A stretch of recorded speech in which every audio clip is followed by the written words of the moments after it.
ਵਾਹਿਗੁਰੂ ਜੀ ਕਾ ਖਾਲਸਾ ਵਾਹਿਗੁਰੂ ਜੀ ਕੀ ਫਤਿਹ ਜੀ। 8 ਮਾਰਚ ਕੱਲ੍ਹ ਪੂਰੇ ਦੇਸ਼ ਅਤੇ ਪੂਰੇ ਸੰਸਾਰ ਦੇ ਵਿੱਚ ਵੂਮਨ ਡੇ ਮਨਾਇਆ ਗਿਆ ਸੀ। ਸੰਗਤ ਜੀ, ਸਿੱਖੀਜ਼ਮ ਦੇ ਵਿੱਚ ਜੇ ਅਸੀਂ ਔਰਤ ਬਾਰੇ ਇਤਿਹਾਸ ਨੂੰ ਪੜ੍ਹੀਏ ਤਾਂ ਸਾਨੂੰ ਪਤਾ ਲੱਗਦਾ ਹੈ ਕਿ ਸਾਡੇ ਸਿੱਖੀਜ਼ਮ ਦੇ ਵਿੱਚ ਔਰਤ ਦਾ ਬਹੁਤ ਸਤਿਕਾਰ ਕੀਤਾ ਗਿਆ ਹੈ।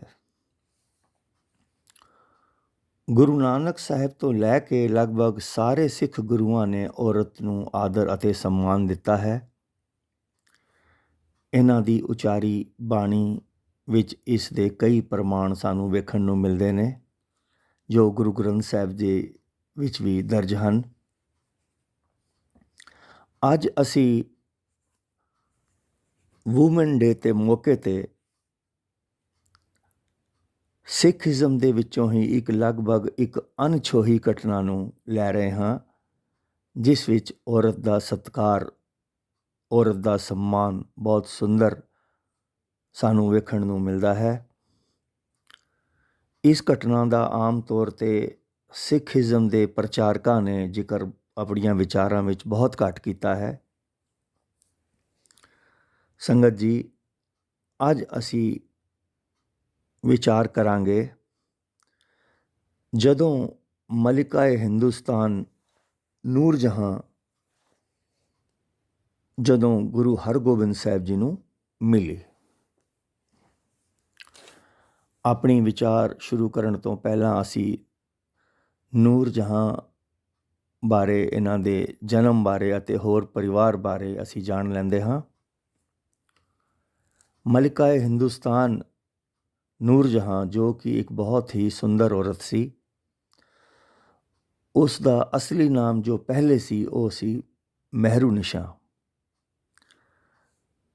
ਜਨਮ ਇਹਨਾਂ ਦਾ 31 ਮਈ ਕੰਧਾਰ, ਜੋ ਕਿ ਅਫਗਾਨਿਸਤਾਨ ਦਾ ਇੱਕ ਪ੍ਰਮੁੱਖ ਸ਼ਹਿਰ ਹੈ, ਉੱਥੇ ਹੋਇਆ ਸੀ। ਇਸ ਦੇ ਪਤੀ ਦਾ ਨਾਮ ਸ਼ੇਰ ਅਫਗਾਨ ਸੀ।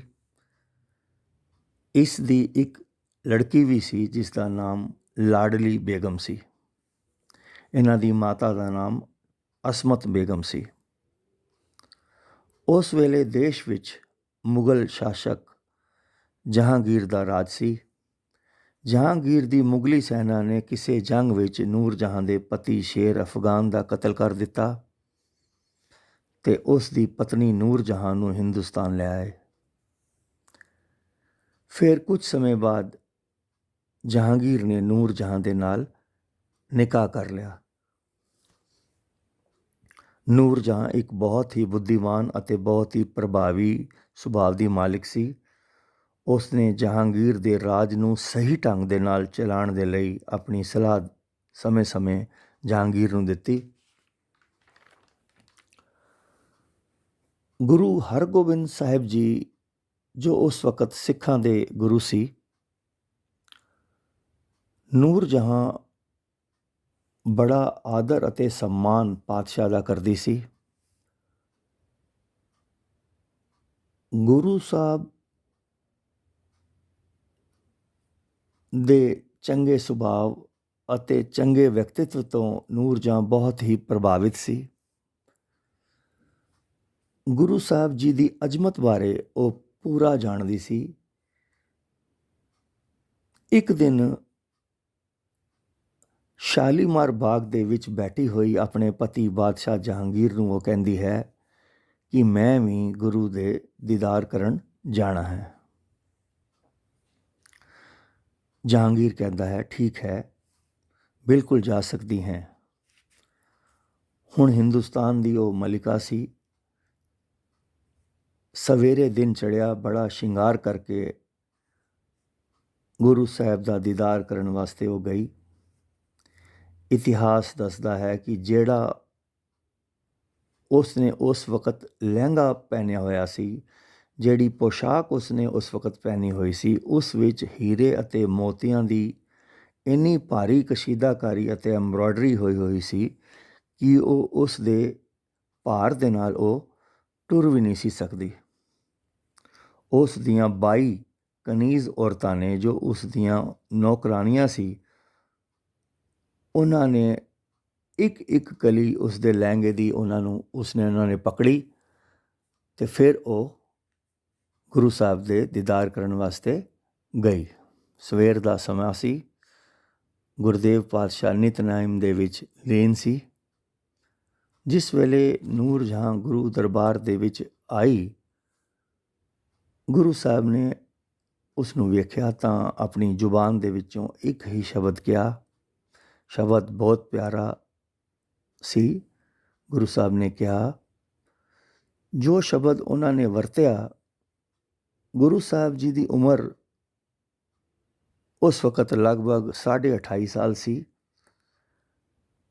ਅਤੇ ਨੂਰ ਜਹਾਂ ਉਸ ਵਕਤ ਲਗਭਗ ਕੁਝ 29 ਸਾਲਾਂ ਦੀ ਸੀ।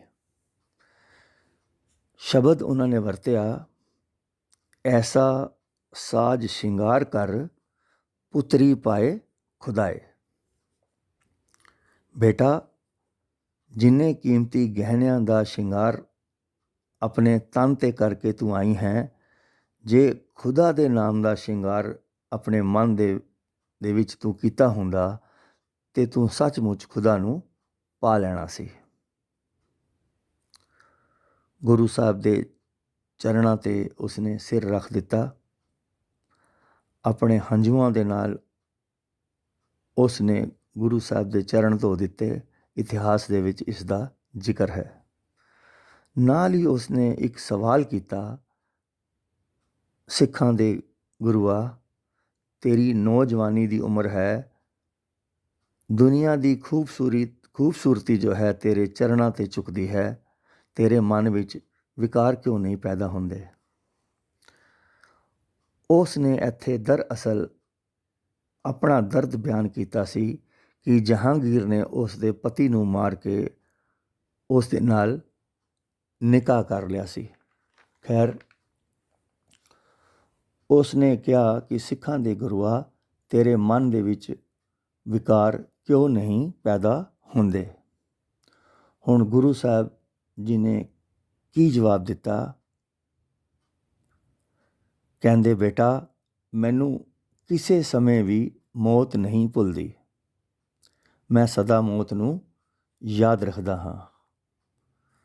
ਜਦੋਂ ਮੈਂ ਮੌਤ ਨੂੰ ਯਾਦ ਰੱਖਦਾ ਹਾਂ ਤੇ ਮੈਂ ਖੁਦਾ ਦੀ ਯਾਦ ਵਿੱਚ ਜੁੜਿਆ ਰਹਿੰਦਾ ਹਾਂ। ਤੇ ਜਿਹੜਾ ਮਨੁੱਖ ਖੁਦਾ ਦੀ ਯਾਦ ਵਿੱਚ ਜੁੜਿਆ ਰਹਿੰਦਾ ਹੈ, ਵਿਕਾਰ ਉਸ ਦੇ ਨੇੜੇ ਨਹੀਂ ਆਉਂਦੇ। ਗੁਰੂ ਸਾਹਿਬ ਦਾ ਜਵਾਬ ਸਿਰਫ 3 ਲਾਈਨਾਂ ਦੇ ਵਿੱਚ ਸੀ। ਮੌਤ ਨੂੰ ਯਾਦ ਰੱਖਦਾ ਹਾਂ ਤੇ ਖੁਦਾ ਯਾਦ ਰਹਿੰਦਾ ਹੈ। ਖੁਦਾ ਯਾਦ ਰਹਿੰਦਾ ਹੈ ਤਾਂ ਵਿਕਾਰ ਮੇਰੇ ਕੋਲ ਨਹੀਂ ਆਉਂਦੇ। ਸੰਗਤ ਜੀ, ਇਹ ਸੀ ਗੁਰੂ ਸਾਹਿਬ ਜੀ ਦੁਆਰਾ ਕੀਤਾ ਔਰਤ ਦਾ ਸਤਿਕਾਰ। ਸਾਡਾ ਵਿਰਸਾ ਇਸ ਤਰ੍ਹਾਂ ਦੇ ਕਈ ਐਗਜ਼ਾਮਪਲਾਂ ਨਾਲ ਭਰਿਆ ਹੋਇਆ ਹੈ। ਇਹ ਸੀ ਅੱਜ ਦੀ ਸਾਡੀ ਵਿਚਾਰ। ਹੋਈਆਂ ਭੁੱਲਾਂ ਨੂੰ ਮਾਫ਼ ਕਰਨਾ ਜੀ। ਇਸ ਦੇ ਨਾਲ ਜੁੜੀਆਂ ਸਭ ਔਰਤਾਂ ਨੂੰ happy woman day. Waheguru ji ਕਾ ਖਾਲਸਾ, ਵਾਹਿਗੁਰੂ ਜੀ ਕੀ ਫਤਿਹ ਜੀ।